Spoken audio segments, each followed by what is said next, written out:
ओम शांति। आज सारा संसार जीवन में सदा सुख चाहता है और सुखी अपने आप को वही समझता है जिसको अपने परिवार से, समाज से मान सम्मान प्राप्त होता रहता है।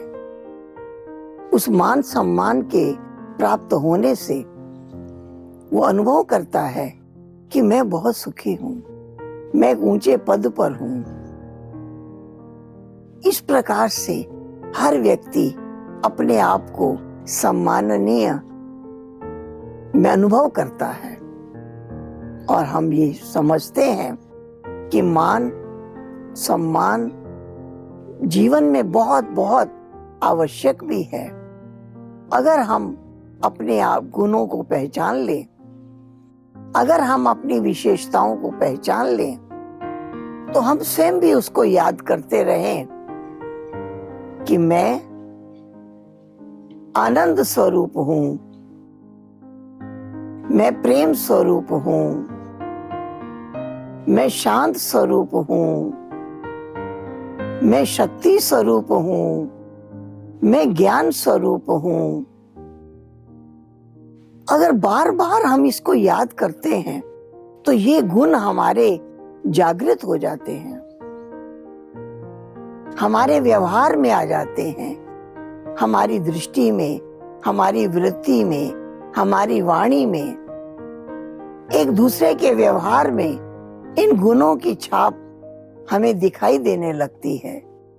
इस प्रकार से हम अपने आप को पहचान कर तब हम दूसरे को भी इतना सम्मान दे सकते हैं। हमारा कर्तव्य बनता है कि हम हर एक को ऊंची नजर से देखें, हर एक को मान सम्मान की नजर से देखें। अगर हम ये सोच लें कि आप बहुत अच्छे हैं, आप बड़े कलाकार हैं, आपके अंदर बहुत विशेषताएं हैं, आपके अंदर बहुत गुण हैं, किसी को कहकर देखिए उसका जीवन कितना आनंदमय हो जाता है, कितना उसे खुशी प्राप्त होती है। और आज मनुष्य का स्वभाव बन गया है, वो जब एक दूसरे से बात करता है तो एक दूसरे की शिकायत ही करता है, निंदा ही करता है, उसी में मगन रहता है। इसलिए मनुष्य को एक दूसरे के व्यवहार से दुख की अनुभूति होती है, कष्ट की अनुभूति होती है। लेकिन हमें सीख लेना है हम सदा सुखी कैसे रहें और हमारे आसपास रहने वाले भी हमारे द्वारा सुख का अनुभव कैसे करें, उन्हें हमसे सुख मिले। आनंद की प्राप्ति हो वो तभी होगी जब हम उन्हें ऊंची नजर से देखेंगे। आप श्रेष्ठ आत्मा हो, आप महान आत्मा हो, आप देव आत्मा हो, आप परम पिता परमात्मा की प्रिय संतान हो, आप शक्ति स्वरूप हो। जब हम औरों को भी उस नजर से देखें और अपने को भी उस नजर से देखें, स्वमान भी रहे, औरों का सम्मान भी रहे, अगर ये दोनों है तो हमें ऐसा अनुभव होगा हमें संसार में कोई दुखी कर नहीं सकता। लोग दुनिया में सुखी रहते हैं, सदा सुखी नहीं रहते, लेकिन ऐसी अनुभूति करने वाला गारंटी कर सकता है कि मैं सदा सुखी हूं, सदा सुखी रहूंगा, क्योंकि बिना सम्मान के सुख की अनुभूति नहीं होती।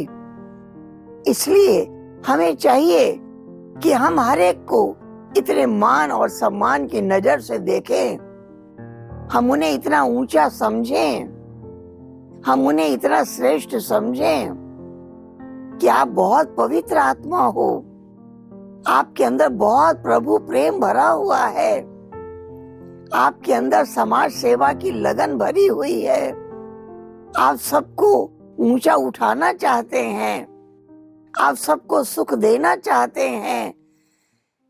ये शब्द हमारे मन में भी चले और हमारे मुख से भी निकले, हमारी आंखों से भी दिखाई दे कि हम इनका सम्मान करते हैं।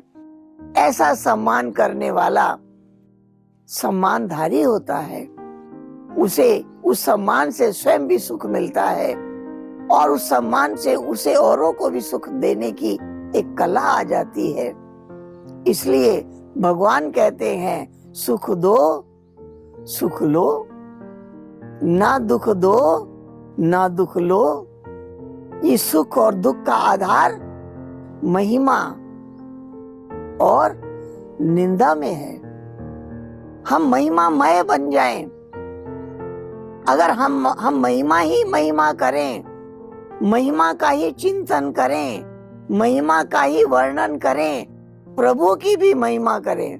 कितनी प्रभु की महिमा करते हैं, दुख हरता सुख करता, प्रेम के सागर, शांति के सागर, आनंद के सागर, ज्ञान के सागर, सर्वशक्तिवान, सद्गति दाता, भाग्य विधाता, वरदाता, भगवान की कितनी महिमा करते हैं। ऐसे ही हम अपने साथियों की भी महिमा करें। आप भी दुख हरता सुख करता हो, आप भी सबके कल्याणकारी हो, आप भी सबके लिए पूजनीय हो, आप बहुत महान आत्मा हो, आप श्रेष्ठ आत्मा हो। आप महिमा कर कर देखिए, आप लोकप्रिय हो जाएंगे, आपसे औरों को सुख मिलने लग जाएगा। इसलिए निंदा से छुटकारा हो जाए, क्योंकि निंदा ही दुख का कारण है। हम गुण देखें, हम गुण गाएं, हम महिमा योग्य बन जाएं, हम महिमा करते रहें। महिमा करते करते हम महान महात्मा बन जाएंगे। एक व्यक्ति पूछता है किसी से, अरे आप इतने महान आत्मा कैसे बन गए? तो जवाब दिया, महिमा करने से महान बन गए। इसलिए महिमा का मन में चिंतन हो, वाणी में भी उसका वर्णन हो, दृष्टि भी इतनी ऊंची हो, तभी हर मनुष्य सदा सुखी बन जाएगा, औरों को सुख देने वाला बन जाएगा, महिमा योग्य बन जाएगा। एक नहीं अनेक लोग उनके गुण गाएंगे, उनकी महिमा करेंगे और उनकी महिमा करके महानता का अनुभव करेंगे, सुख का अनुभव करेंगे। तो आइए हम ऐसी विधि सीख लें जिससे हम स्वयं भी सदा सुखी रहें और अनेक आत्माओं को भी हम सुख की अनुभूति कराते रहें। ओम शांति, ओम शांति।